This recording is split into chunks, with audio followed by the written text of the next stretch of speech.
Going on YouTube, Cloverbells here back with another Scarlet Violet video, and today we're heading back into the Showdown Team Builder because it's another team building video, and today's focus is going to be Okidogi screens. So this is one of the more underrated archetypes of Regulation F that has had some success as of late because Okidogi is actually quite slept on, but it is a very, very good niche Pokemon, and we're going to explain why as we build the team. Okay, but the best way to really utilize it as of this moment is to build it behind screens, and you have two ways to really do this. I've seen this work with either Grimmsnarl or the Alolan Ninetales, and you know, both have their pros and cons and merits, but for the purposes of this video, we decided to just go with Grimmsnarl because we like Grimmsnarl. We are big advocates of this thing. If you remember back in Sword and Shield, if you've been watching the channel that long, about 80% of our teams had Grimmsnarl for good reason, right? You needed screens to stall out Dynamax turns, and then it allowed you to Dynamax yourself and reverse sweep, right?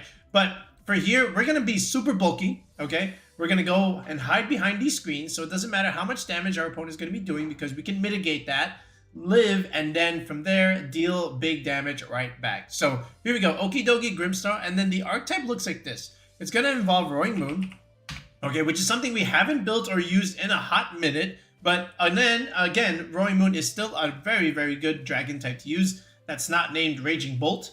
And then, you know, this is going to be a support roaringmoon, okay? It's going to be a knockoff Tailwind set, okay, with Protect. Let me actually adjust this. We're going to go knockoff here, Tailwind here, and then Protect in the last slot. That's how we like to build our moves.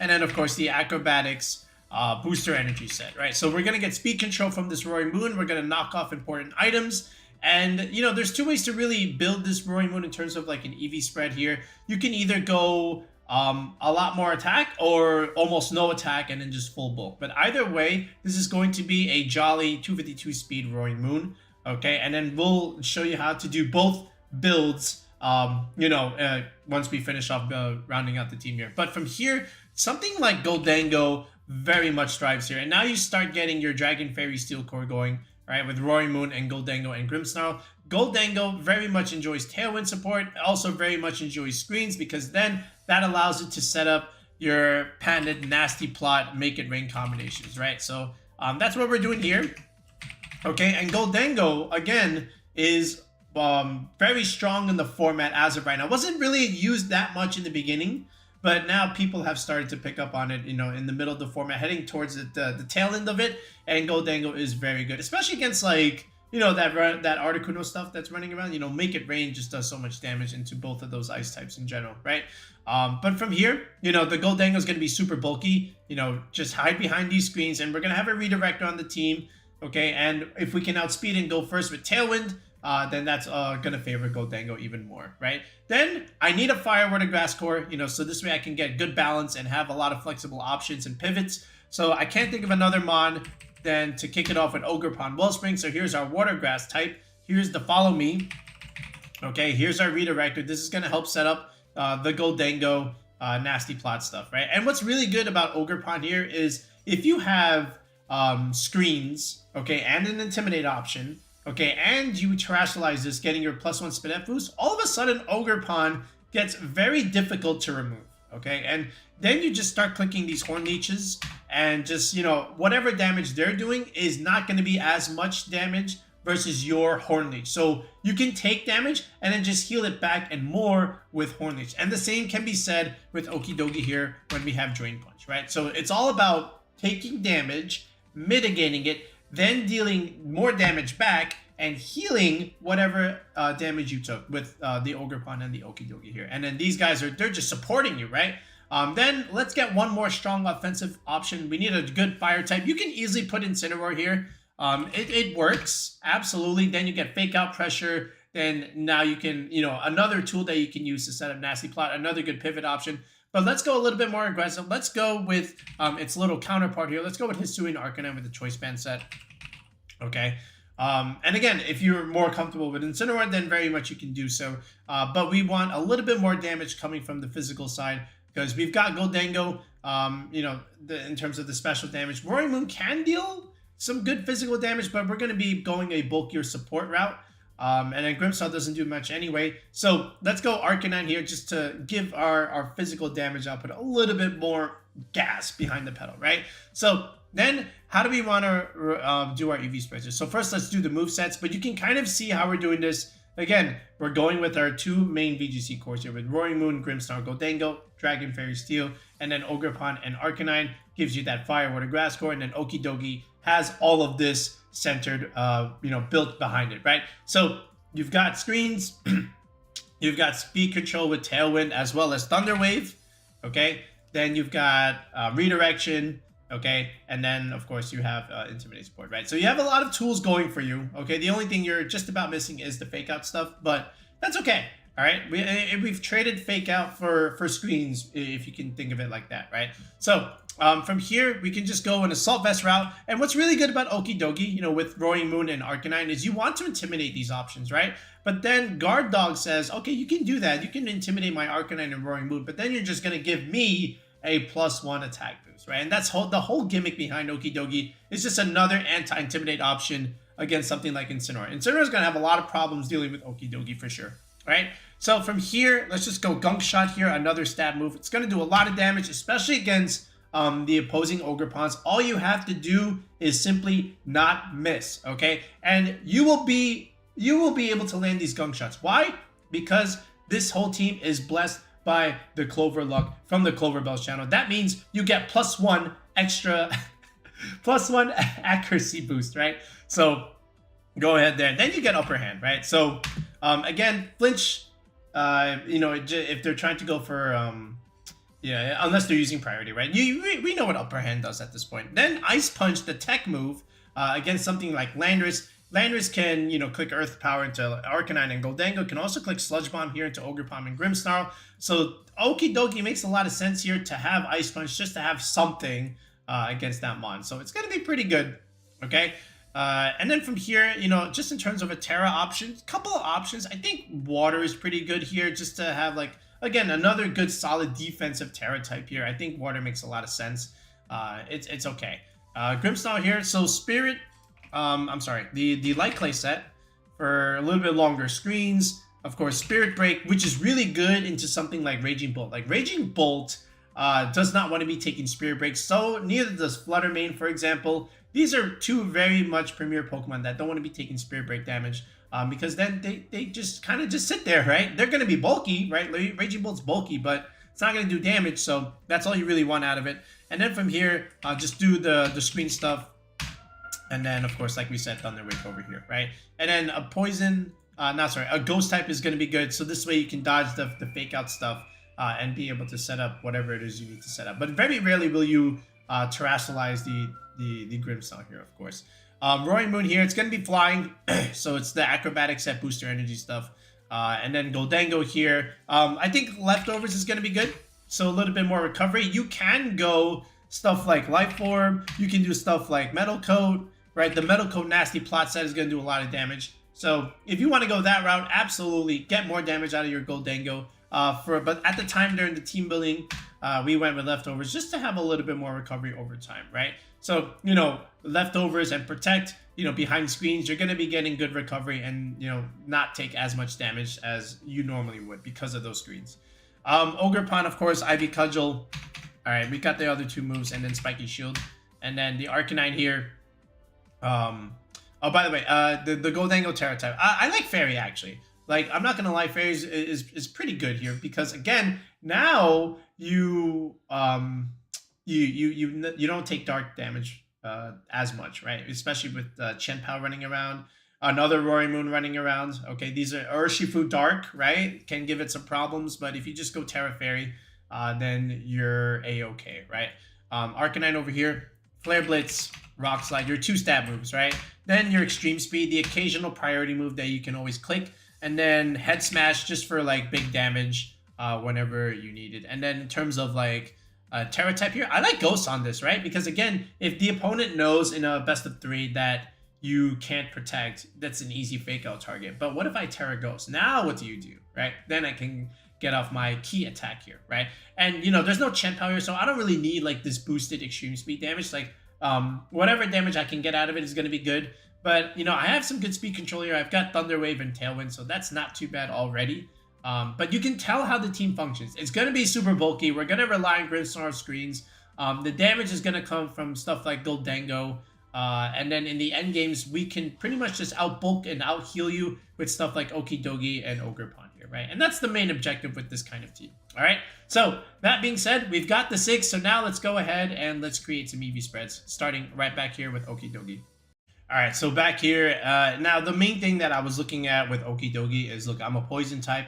I'm weak to earth power landers. Can I live that with Assault Vest? Yes, I absolutely can. So that's the first thing I was looking at. So I know I have to go adamant. I want damage from this thing. 128 attack set is pretty good.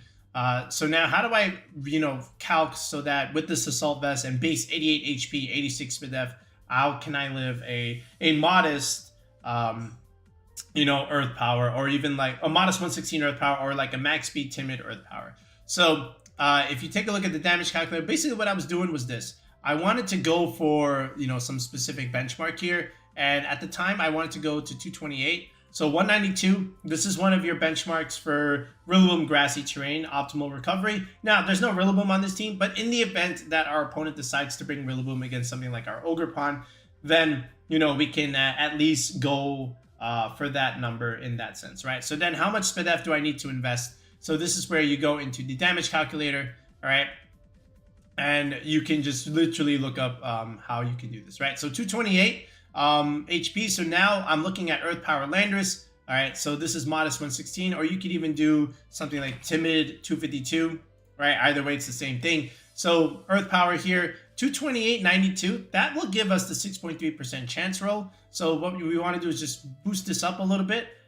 We can go right here to 120, and this is all we need, right? So 120 stat, 108 investment. That will get us the survival against the Earth Power Landers. So that's what I did. I went to 108 right here, getting that 120 stat, and now I guarantee the survival against you know, the Earth Power Landers, right? So then over here, I know I'm just gonna have a little bit of defense. You know, I've got screens and Intimidate. I don't really need something for 115 base defense. Okidogi kind of chilling in that regard. And now I'm relatively bulkier. So now I've got 168 EVs to play with in terms of attack stat. So I can go here into the first benchmark here, 92. All right, and then, you know, I don't really need that much speed. I just need a minimal amount. So, you know, I still want a tiny bit. So I still want like this 107. So this way, after Tailwind, I outspeed something like Dragapult. Not that Dragapult is relevant in the meta at this given moment, but some speed is quite nice, because I know some mons, they like to go to 103, 104 speed tier.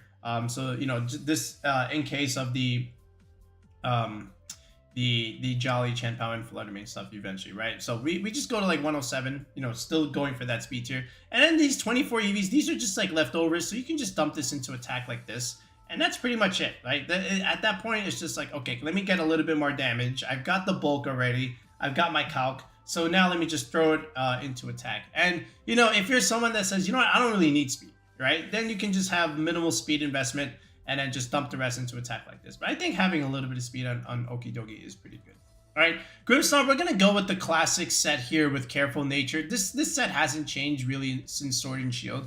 So you just have 1 point in attack, just like Incineroar. Let's go to the second bump here in SPDF, right? And again, if you don't know what EV bumps are and you're trying to play competitive Pokemon and you don't know how to really create your EV spreads, comment below, you know, asking what are EV bumps, because they are an important thing to understand when you're trying to create EV spreads. I mentioned this in all our team building videos, but again, if you don't know what they are, comment what are EV bumps, and I will answer and I will reply to you. So this way you can also create spreads like what we do on this channel. All right, then from here, just a little bit of speed. You know, again, this is going to speed tie Incineroar because you're both 60.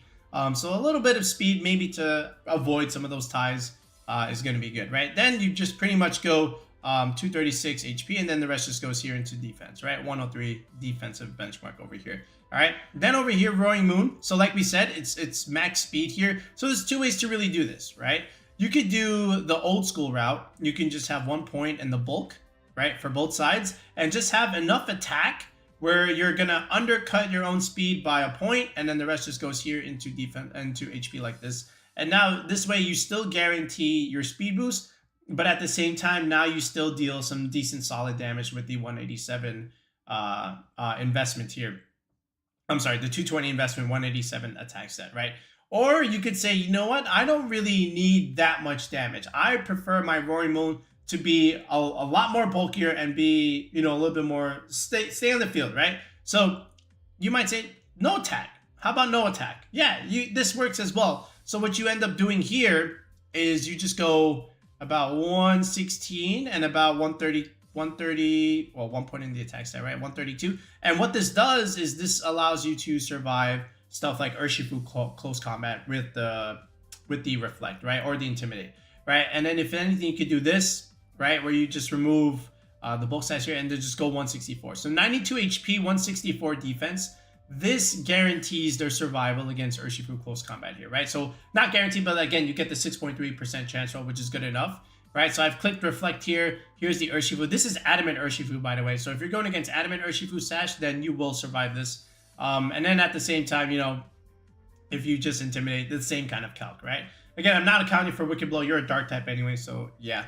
But anyway, you could do it like this. And at the time of testing, I was doing it like this, right? So my SPDF is already pretty solid. I'm going to have a little bit of HP and more bulk. I don't need the attack stat. I get all the damage I get anyway with Booster Energy, Acrobatics, Terra Flying. That's good enough. And then Knock Off is just like my support move in that sense, right? So 2 ways to do it. Either you go the more attack invested way or you go this route in terms of the bulk. We'll put both pace with both Roaring Moons. So you get to pick and choose however you like it. All right. Gholdengo here. So with the leftovers, again, modest nature. I just went, first of all, the first bump here in the special attack stat. And then I went 236 investment. Again, this 192 mark, just like Okidogi. But in this case, I have leftovers, right? So I want the optimal recovery there. And then in terms of like, you know, defense and SPDF, I went to about 108. Okay, this will be a decently fast Gholdengo that can outspeed some of the 112s and 113s that want to outspeed something like Landers after a plus or minus 1. So I want to speed creep those a little bit. And then from there, how do I divide up this 112? So I just simply did 68 defense. Okay, and then I went 44 SPDF, right? So I split it up a little bit. But again, Chiyu, Dark Pulse, you know, Chien-Pao, Sucker Punch, you know, you can live these things with screens and light screen. I'm sorry, with reflect and light screen, right? Which is what I was going for here in terms of the defense and the SPDF. All right. Then Ogerpon over here. So basically adamant, right? Hit the first benchmark here, and then 252 100 investment does a few things. One, it lets you live Flare Blitz Arcanine banded, okay, without Chien-Pao boosted, and then at the same time it survives Urshifu single strike Wicked Blow. So that's what we were going for. And then after that, you just do this, you know, get an even number in SPDF. And then the rest goes into speed investment like this, right? 68 investment. All right, Arcanine. So adamant nature. Let's go to the third bump here, 196. And then I just went max speed Arcanine. Some Arcanines, they like to do this where they go about 236 or even 228. The 139 mark is good. But look, again, my Ogerpon is 139. So I don't want to speed tie. So at least I want to speed creep that. But then at this point, look, I've got 2 more EVs. Let me just max speed this thing, right? And then, again, 44. This is, again, that benchmark before the 192 mark, right? So 176, 192, 208, these are all your benchmark grassy terrain leftover recovery marks, but I can't really get up to 192, so I'll do 1 under, and let's go to 176 here. And then after that, 1 point in defense, you've got Intimidate already, and then the last 2 points go into special defense here. And that's pretty much it, right? So some very general EV spreads with what we were going for, with a couple of damage calcs kept in mind, right? Which is how you want to do this, you know, anytime you use a screens kind of team. So here's the pace. We'll post this one along with the more attack invested Roaring Moon in the video description below. But what I want to do now is at least show you a couple of test battles with the team, just so you can see a little bit of how it functions and how it's piloted. All right, so let's take a look. All right, so this one was a battle used by the person I gave it to. So Psycho Flicker is one of our viewers. He was trying out the team, and this is a pretty good matchup against like Tailwind offense, right? So it's like screens versus Tailwind Tornadoes, right? So double Prankster users on both sides.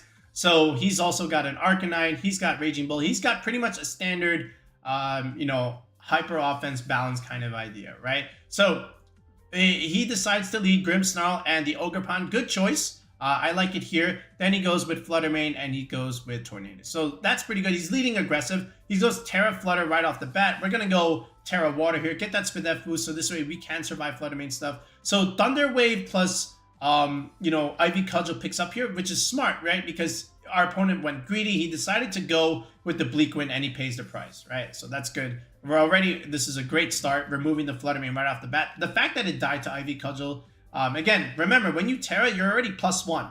So you're going to get a good attack boosted damage anyway. So now we're just kind of chipping away. So look, we survive because we have Light Screen. We Ivy Cudgel to Tornadus. It gets removed. And now we get a free Spirit Break into Raging Bolt. And now that's a lot of damage and it's already -1. And it's trapped. It can't switch out. So that's good for us. Follow Me here is good. Thunder Wave on the Urshifu. Maybe getting a potential Parahex. We don't get it. Doesn't matter. Thunderbolt picks up. But that's okay because now we can get free switches into our other remaining mons in the back.